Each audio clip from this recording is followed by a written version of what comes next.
Investir n'est pas risqué. C'est l'analphabétisme financier qui est risqué. Cet analphabétisme est bel et bien un handicap. Mais faut-il encore en avoir conscience ? C'est pourquoi, pour nous sensibiliser à cette évidence, Robert Kiyosaki, auteur de Père riche, Père pauvre, demanda un jour cette chose étrange à ses étudiants. Prenez un bout de corde et nouez chacune de ses extrémités à vos chevilles, tout comme on entrave un cheval. Une fois les chevilles liées, enroulez un second bout de corde autour de votre cou et nouez encore une fois l'autre bout autour de vos chevilles. Une fois pliés à 45 degrés, ses étudiants demandèrent la raison de cette activité. Il leur répondit « Maintenant, vous savez ce que c'est que de vieillir. Il ne faut pas attendre d'être dans cette situation pour réfléchir à ses vieux jours. Il faut investir et nous allons pour cela étudier son livre « Le guide pour investir », méconnu de beaucoup et pourtant ô combien pourvoyeur de valeur pour nous autres investisseurs. Mais tout d'abord et avant tout, pourquoi nous transmettons qu'investir est risqué ? Premièrement, la plupart des gens n'ont pas été formés à devenir investisseurs dans leur cadre familial et encore moins scolaire. Deuxièmement, ils manquent de contrôle sur la construction de leur patrimoine, voire n'en ont aucun. Troisièmement, ils ne connaissent pas la santé financière de leurs investissements de l'intérieur, soit comment lire et analyser les états financiers associés à tout véhicule de placement. Et mon cher ami, c'est justement cette formation, ce contrôle et les bases de la lecture de ces éléments fondamentaux que nous allons parcourir aujourd'hui grâce à ce livre. Le dernier point que je vous livrerai sur les différentes catégories d'investisseurs m'a personnellement permis un déclic lorsque j'ai dévoré ce livre pour la première fois il y a 5 ans. J'espère qu'il en sera de même pour vous et maintenant attaquons par le premier point nommé « Augmentez vos dépenses et diminuez vos revenus rapidement ». Face à cela, vous me soufflerez logiquement, augmenter ses dépenses et diminuer ses revenus n'est Rémi absolument pas logique. Pourtant, il est essentiel d'augmenter ses bonnes dépenses dans des actifs et conseils permettant d'en développer, puis de diminuer vos revenus liés à la consommation pour qu'ils puissent être transformés en dépenses d'investissement. Cela nécessite donc de savoir distinguer les mauvaises dépenses telles qu'une jolie voiture, des vacances onéreuses et autres dépenses infructueuses des bonnes dépenses tels que des livres, une certification ou encore de bons conseils fiscaux et financiers qui vous permettront de vous développer vos actifs à long terme. À cela, permettez-moi d'ajouter un point souligné à de multiples reprises par l'auteur. On ne peut pas être expert en tout et j'ai personnellement gagné beaucoup en faisant appel à des fiscalistes. À bon entendeur, salut. Finalement, la compréhension de ce titre contre-intuitif, augmenter vos dépenses et diminuer vos revenus, tout comme la santé financière d'une entreprise, passe par un seul et même schéma que je vais vous rappeler. Mais juste avant, voici la notion des 3 E qui nous permettra de faire le pont vers notre schéma du jour. Les 3 E sont l'acronyme d'éducation, expérience et excédent de trésorerie. Lorsque Kiyosaki nous parle d'éducation, il ne nous parle pas de beaux diplômes, mais bien de connaissances financières en commençant par la lecture des états financiers. Et les états financiers d'une entreprise et d'une personne se structurent de la même manière. Il y a le bilan qui représente les actifs et passifs, puis il y a le compte de résultat qui représente les revenus et dépenses de l'entreprise ou de la personne. Ces deux états financiers étant intrinsèquement liés par le biais de flux de trésorerie. L'expérience vient par la maîtrise de ce schéma. Il nous faut régulièrement remplir nos propres états financiers et s'entraîner à parcourir ceux des véhicules de placement qui nous séduisent. Par exemple, lorsque vous dresserez vos propres états financiers, vous pourrez lister dans la case de vos revenus, votre salaire et vos dividendes. Dans celle de vos actifs, vos actions. Dans celle de vos passifs, votre voiture et votre résidence principale par exemple. Et dans vos dépenses, les dépenses liées à l'entretien de votre voiture, à l'entretien de votre maison et autres dépenses courantes. La différence, et c'est fondamental, entre un actif et un passif se fait en fonction du sens des flux de trésorerie. Autrement dit, si un bien que vous possédez, figurant donc au bilan, vous fait rentrer de l'argent dans votre poche, c'est un actif, s'il vous en fait sortir, c'est un passif. Attention, dans cette idée, les passifs des uns sont les actifs des autres, comme c'est le cas d'un emprunt représentant un passif pour le particulier et un actif pour la banque via les intérêts qu'elle en retire. Le dernier E, qui concerne l'excédent de trésorerie, est une conséquence des 2 E précédents. Et cet excédent, il faut savoir allouer avec justesse son capital pour maximiser son patrimoine. Pour ceux qui entreprennent, je tiens d'ailleurs à souligner qu'en réinvestissant en actifs son revenu brut, l'entreprise réduit son revenu imposable. D'où la pertinence d'augmenter ses bonnes dépenses dans des actifs pour diminuer son revenu net imposable. Et c'est tout l'enjeu de la science que représente l'allocation de capital. Mais ce n'est pas tout. Comme le disait Saint-Exupéry, un objectif sans plan n'est qu'un souhait. Et allouer avec justesse nos excédents de trésorerie n'a pas de sens si nous n'avons pas de plan. Voyons donc comment établir notre plan avant de passer aux 7 règles fondamentales de l'investissement. Un bon plan financier, tout comme une bonne démonstration mathématique, commence par la définition des bonnes conditions initiales. Investir ne se réduit pas à un acte ou à un produit. Investir est une démarche qui doit être personnellement définie puis suivie. D'où le nom que l'on donne aux véhicules d'investissement qui ne font que nous conduire d'un point A à un point B. Je vous invite donc à répondre aux questions suivantes. Quel est votre point de départ ? Quel est votre capital initial ? Quelles sont vos mensualités que vous êtes prêt à investir ? Quel est votre point d'arrivée souhaité ? Soit quel est le montant de votre patrimoine ou de votre rente cible ?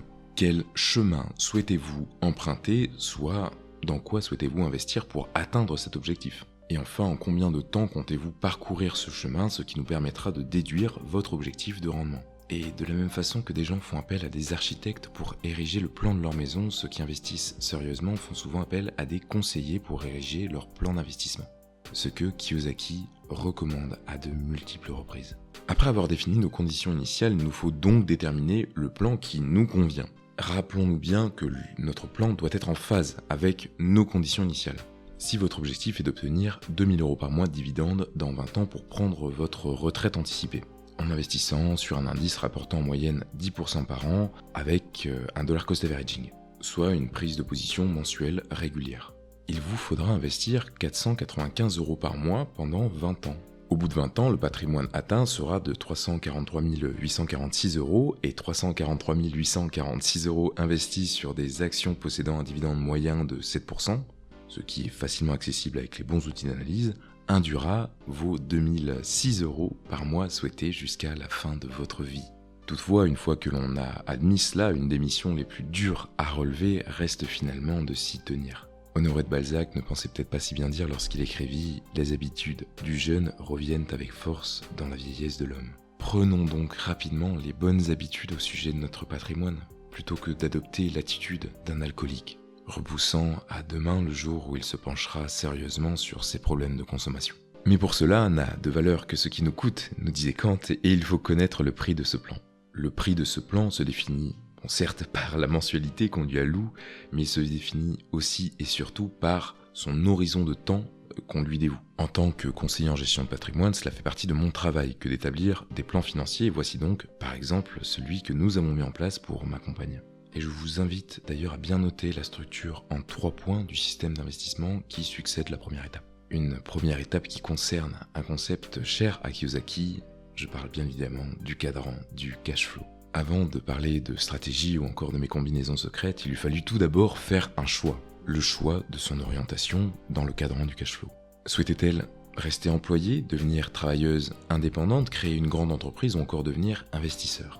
Les 2 cases de droite nécessitant des actifs et fonds propres qu'elle n'avait pas encore développés, son choix s'est pour le moment limité aux 2 premières cases tout en gardant l'objectif des 2 secondes cases en tête. En tant qu'ingénieur logiciel, elle pouvait soit gagner 2 500 € par mois en conservant son poste de salarié, soit encaisser 7 000 € par mois en tant que freelance en faisant exactement le même travail, mais sans profiter des avantages et de la sécurité du salarié associé. Elle fit le choix de maximiser son cash flow en cédant une partie du confort associé au CDI traditionnel. Est venue, dans un second temps, la mise en place en 3 étapes du système d'investissement. Pour mettre en place ce système, il lui fallut avant tout définir si elle souhaitait investir en tant que personne ou via son entreprise. Investir via une entreprise permet d'investir son revenu brut, quand le revenu que nous pouvons investir en tant que personne est plus faible car il subit un bon nombre de taxes propres au revenu net. Elle fit donc le choix d'investir via sa société. Je passe les détails de ce qui nous permet d'investir nos bénéfices via nos sociétés sans payer d'IS pour aujourd'hui. Vient ensuite les spécifications liées aux 3 étapes du système, aux 3 types de revenus qui définissent sa planification. Il y a ces revenus dits opérationnels, soit ces 7 000 € par mois associés à ses prestations d'ingénieur logiciel. Viennent ensuite les revenus d'exploitation active correspondant aux revenus qu'elle va développer parallèlement à son activité, tels que des petites applications induisant des revenus récurrents. Les livres sont également de beaux exemples de sources de revenus d'exploitation active. Viennent enfin les revenus de portefeuille correspondant à ses revenus en bourse. Des revenus générés grâce aux 50% de ses revenus opérationnels qu'elle va épargner pour les placer en bourse à travers sa société en bénéficiant bien évidemment de mes stratégies. La clé réside dans le ruissellement des revenus opérationnels sur les deux autres postes, car les deux autres types de revenus, une fois mis en place, ne nécessitent plus de temps de travail. Un plan en soi pas si compliqué que ça, qui, avec les rentabilités de mes placements, l'amènera à atteindre 1 million d'euros de capital en moins de 7 ans. Si après cela, établir votre plan vous semble difficile, voici la clé de notre auteur. La solution consiste à commencer par travailler avec un conseiller financier ou un mentor qui a déjà accompli ce que vous voulez faire. Bref, comme souvent, il est bien souvent préférable de recopier un système efficace plutôt que de réinventer la roue. Et de la même façon que prendre quelques leçons pour apprendre les rudiments du golf est essentiel avant de se lancer sur un 18 trous, il est essentiel d'apprendre les règles de base de l'investissement avant d'investir si vous êtes de ceux qui souhaitent réussir. Voici donc les 7 règles de base de l'investissement, en commençant sans plus attendre par la première. Il faut toujours savoir quel type de revenus on souhaite générer lorsque l'on fait nos choix financiers. Pour rappel, il y a donc les revenus ordinaires associés à notre emploi ou prestation de service. Il y a les revenus générés sans exploitation active, tels que les livres, l'immobilier ou encore certains brevets pour mes anciens collègues ingénieurs qui m'écoutent. Enfin, il y a les revenus de portefeuille où l'on retrouve nos actions en bourse ainsi que les placements obligataires par exemple. Face à cela, lorsque le système nous apprend à travailler dur pour des revenus ordinaires, Kiyosaki nous rappelle que la richesse se construit au contraire en maximisant les deux autres types de revenus. Règle 2, il faut donc convertir autant que faire se peut ces revenus gagnés d'une manière ordinaire en revenus de portefeuille ou en revenus d'exploitation active. La règle 3 consiste à se rappeler que dans cette, conversion, il faut faire des choix sécurisés.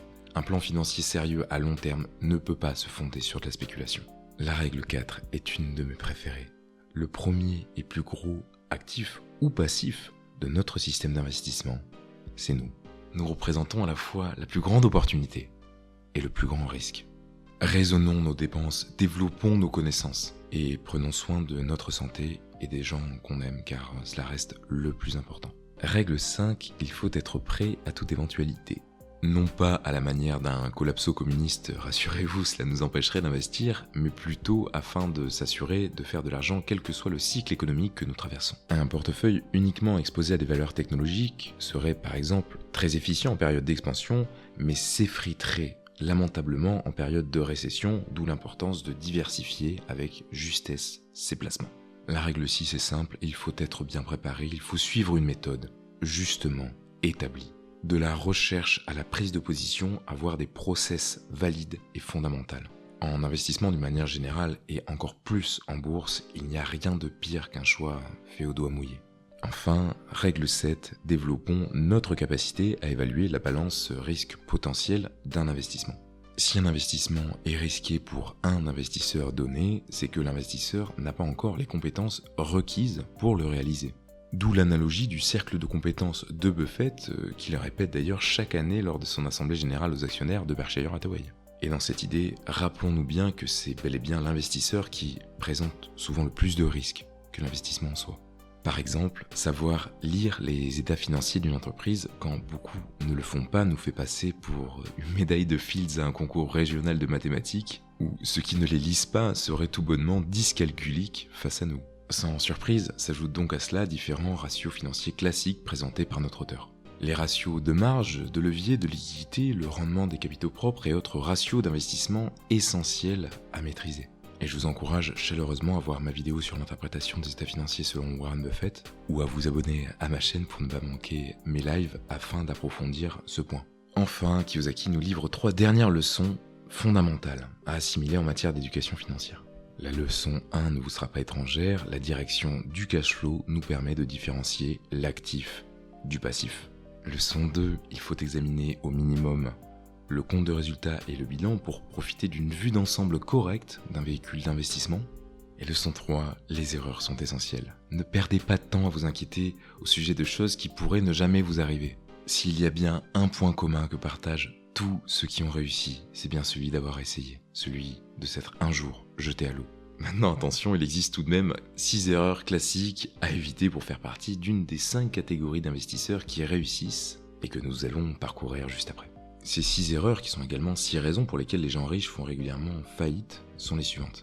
Grandir sans méthode de gestion de sa fortune est très risqué et c'est d'ailleurs la raison pour laquelle j'écris actuellement un premier livre à ce sujet. Sombrer dans l'euphorie lorsque le cachet, le salaire ou les dividendes tombent est également à éviter. Ne pas savoir dire non à des opportunités trop risquées ou à des amis trop dépensiers et néfastes à long terme. Le manque d'éducation et d'expérience financière peut être de son côté fatal. L'aversion à la perte, caractérisant les profils joueurs, est aussi classique que nuisible. Enfin, le manque de discernement entre une bonne et une mauvaise dépense est le dernier iceberg, pouvant faire couler, tel le Titanic, le bateau que notre patrimoine représente. Un navire dont nous nous devons de prendre soin pour l'amener à bon port, pour faire partie des 5 catégories d'investisseurs qui réussissent à long terme. Dans ces 5 catégories d'investisseurs, nous trouvons tout d'abord l'investisseur accrédité. Il dispose d'un certain niveau de revenus ou de patrimoine qui lui permet d'avoir accès à des placements réservés à cette caste. Placements privés, sociétés en commandite, premier appel public à l'épargne, regroupement d'entreprises, prêts de démarrage, fonds spéculatifs, bref, des investissements qui ne sont pas ouverts à tous. Vient ensuite l'investisseur qualifié, il sait analyser des actions et investit d'une manière externe. Il analyse bien évidemment fondamentalement une entreprise et prend position massivement lorsque le moment est opportun. Sans surprise, il s'enrichit massivement comme tout bon investisseur lors des crashs. Le troisième type d'investisseur est l'investisseur averti. En plus des compétences de l'investisseur qualifié, il met ce processus en œuvre au travers d'une entreprise. Ce que je fais car cela me permet d'augmenter ma résilience juridique et surtout d'investir mon revenu brut quand une personne physique investit son revenu net. Passons à l'investisseur initié, ce que je tends à devenir. En plus des compétences de l'investisseur averti, il sait comment créer une entreprise et comment créer surtout des actifs dont les revenus opérationnels serviront de ressources pour investir toujours plus au travers de sa société. Enfin vient l'investisseur dit chevronné, c'est un actionnaire vendeur qui a une entreprise dont il vend les parts au public. Ce sont des créateurs d'actifs à grande échelle qui permettent à des investisseurs comme vous et moi d'investir. Mon rêve est de devenir l'un d'entre eux. Mon plan pour m'offrir ce rêve est de créer une entreprise spécifique composée des logiciels que nous sommes en train d'éditer, dont le cash flow sera réinvesti en allocation de capital en bourse à l'instar de Berkshire Hathaway, et que nous introduirons à terme sur le marché public. Pour conclure, voici 3 questions auxquelles vous devez de répondre. Êtes-vous mentalement prêt à devenir investisseur ? Quel type d'investisseur souhaitez-vous devenir ? Quel plan financier comptez-vous suivre pour atteindre votre objectif ? Libre à vous de me contacter par email si vous souhaitez me faire part de vos réponses ou si vous souhaitez que l'on érige ensemble votre plan financier. Et si votre plan inclut du capital en bourse, sachez qu'il existe une communauté par le long terme restreinte, composée d'investisseurs intelligents qui échangent et s'entraident librement et gratuitement à ce sujet. Vous êtes libre d'y accéder via l'email mensuel par le long terme accessible en description. Je me dois de vous prévenir, si vous choisissez de vous y inscrire, vous recevrez gratuitement un accès à la plateforme d'échange entre membres, une synthèse des ratios à prioriser selon moi, et une fois par mois, en plus, mais pas plus, je suis désolé, une action analysée par mes soins dont nous débattons ensuite sur notre plateforme d'entraide. Bien entendu, je vous propose une nouvelle action tous les mois, donc si tu choisis de ne pas t'inscrire maintenant, tu passeras sûrement à côté de celle de ce mois-ci. C'était Rémi, et bien que les bulles spéculatives ne manquent pas, je vous invite à continuer à prendre soin de votre patrimoine les amis. En parlant long terme.